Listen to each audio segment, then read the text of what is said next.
Firmly বলছে যে আমরা জিতেই যাব। আবার অন্যদিকে সরকার একটা বিশেষ মহল বলেছে ওদের তো সংসদে যাওয়া উচিত।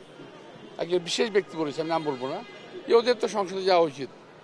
তার মানে হলো কিছু কিছু লোককে তারা পাস করুক আর ফেল করুক সংসদে নেবে।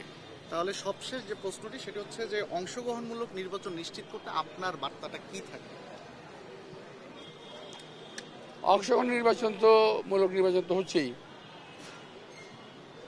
আর কোনটা বলবো আমি এখানে তো আর কিছু যে নাই। অভিযোগগুলোর কথা বলেন এই জায়গা থেকে আপনার বার্তাটা কি থাকবে? না না, এটা তো অংশগ্রহণমূলক নির্বাচন হচ্ছে, কিন্তু সঙ্গে পক্ষপাতিত্ব হচ্ছে। জি। ঠিক আছে, আমি পক্ষপাতিত্বের কথা বলছি যে এই পক্ষপাতিত্বটা খুব খারাপ। এবং সরকারের একটা মহল যদি এই কথা বলে যে এই সমস্ত ছেলেদের তো সংসদে যাওয়া উচিত, ভোট পাক না পাক তাদেরকে কি তারা পাঠাবেই? একজন প্রার্থীকে ফেল করিয়ে দিয়ে একটা ভুয়া রেজাল্ট নিয়ে তারা সংসদে যাবে? এরকম হতে পারে না। আপনার প্রতিদ্বন্দ্বী প্রার্থীদের মধ্যে শিষ্টাচার দেখছেন কিনা, একই সাথে আপনার জয়ের ব্যাপারে যদি আপনার সন্দেহ?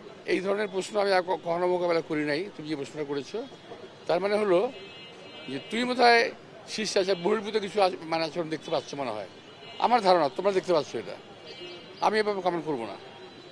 ওকে, আর ভোটারদের স্বতঃস্ফূর্ত অংশগ্রহণ 12 তারিখে আমি ভোটারদেরকে অনুরোধ জানাবো তারা যেন সকল চক্রান্তের জাল ছিঁড়ে ইলেকশনের দিন যথাযথভাবে তাদের ভোটের অধিকারটা প্রয়োগ করবে, যেটা আমরা আদায় করেছি, অধিকার প্রয়োগ করবে তারা। ওকে, থ্যাংক ইউ।